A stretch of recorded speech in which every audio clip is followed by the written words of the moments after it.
using trigonometry and geometric figures. So now that you know how to find sides and angles in right-angled triangles, we're now going to have a look at using those same principles in slightly more complex shapes, where you're going to be looking to try and find those right-angled triangles. Now before that, a little side issue of constructing trigonometry formulae. So here's an example that I found that I thought would be useful for us to have a quick explore of. Find x in terms of b and a. So imagine if we got this, find x in terms of b and I should say alpha. So if I had a look at this, and I'm pretty sure there should be a right angle here, if I'm trying to find b in terms of alpha and x, what I have to look at is trying to use my trig ratio. So what I have is I have opposite and adjacent, so I have tan. So what I could say is I could say that tan alpha equals x over b, and I want x by itself, so x in terms of that would be b tan alpha. And that's all I'm trying to do when finding x in terms of b and alpha. So the second one says find alpha in terms of b and x. So same thing, that tan alpha is going to be equal to x over b. And I want alpha by itself, so we know I write it as tan minus 1 x over b. And that was just a short little aside. So let's have a look now at doing our work of trigonometry in shapes that don't look like they have right angled triangles in them. So if I have a look at this first one, what I have here is I have an isosceles triangle because these two sides are the same. So this side here is x as well. Now if I have an isosceles triangle, I don't have any right angles as it's drawn, but what I can do is I can drop down a perpendicular. And this perpendicular, what it does is it bisects this angle. Bisects means cut in half, and it cuts this side in half as well. So this side is now 5. So if you can see now, what I actually have is I now have the right angle triangle that I really need, because the only trig we know so far is trig in right angle triangles. And we know this angle in here is 67. So now what I can do, once I've got my right angle triangle that I can see, I just work it out. So I say, because I've got adjacent and hypotenuse, I'm going to say that cos 67 degrees equals adjacent, which is 5 over x. So multiplying both sides by x, I get x cos 67 degrees equals 5. And then I divide both sides by cos 67, so I get 5 over cos 67 degrees.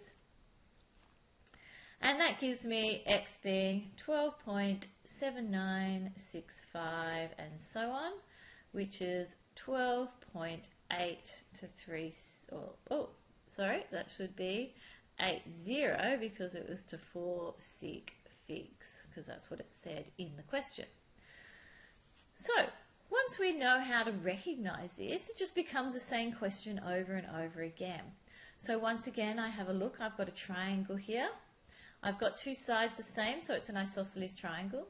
So I'm going to drop down a perpendicular, and I'm going to call this angle in here theta, because by dropping a perpendicular, I'm really halving alpha. So I'm going to find just theta, and this side along here has been bisected, so 5.2 divided by 2 gives me 2.6. So that's how I get this answer in here. So I divide that by 2. Oh, don't think we really needed a pop-up box, come on. And computer's going crazy, but that's nothing unusual. And so having a look in this triangle here, what we're going to do, we now, from my angle, I've got opposite and hypotenuse, so I'm looking at sine. So I've got sine theta equals 2.6 over 8.3. So theta is going to be this on our calculator, so shift sine because we're finding an angle now. And what I get is 18.25538, etc. degrees. Now that's just one side of my angle. The other side is also theta, so what I need to do is to find alpha, I need to multiply my answer by 2. And when I multiply my answer by 2, I get 36.51 degrees to my 4 sig fix. And that's what we do. So there are the two types of questions. The other type of question you could start being asked is by having a look at triangles which form from chords and tangents. So right-angled triangles occur in chords and tangent problems. And a chord in a circle is just drawn from one edge of my circle to the other edge. And we form our triangle because we've got 2 radii, so we have these isosceles triangles. So that same work we've just done, isosceles triangles, works when we have a chord. The other type of thing that we get sometimes is we have a centre and we have a tangent. And a tangent is a line that touches a circle in one point only. And when I have a tangent that touches a circle, it makes a right angle with the radius in my circle. And here's another question where we've got, here's a tangent and here's another tangent. Here are my 2 radii, and I've just dropped a line down here which bisects our 2 angles here, which means cut in half, and cuts in half my angles here. And you can see I've got some nice looking right angle triangles. So let's have a look at that in just one example. A chord of a circle subtends an angle of 112 degrees at its centre. So we're not going to be scared about any of these words. So subtends means it's just making an angle with the centre. So I've got my circle here, and I've got my centre O, and I'm just going to draw in a chord. Here is my chord, and here are my 2 radii, because they're the same. And my radii in this case we know is 6.5 centimetres. And the angle that we're making at the centre is 112. So that's what that subtends an angle of 112 means. So if I think about this triangle and I redo it, what I'm going to do is I'm just going to drop my perpendicular down because I've got my isosceles triangle, but I'm only interested in a right angle triangle.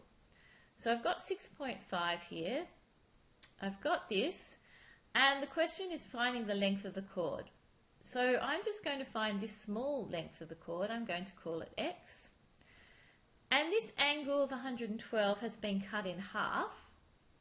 And here it's 56 degrees. So now in this triangle, I can see that I've got sine 56 degrees equals opposite over hypotenuse. So that means 6.5 sine 56 degrees is equal to x. And we place that in our calculators and I get x is 5.3887 and so on. So therefore the chord length, now remember this is only part of my chord length, so what I have to do, my chord length is going to be 2 of those, and if we put that in our calculators, we get 10.3 centimetres to 3 significant figures.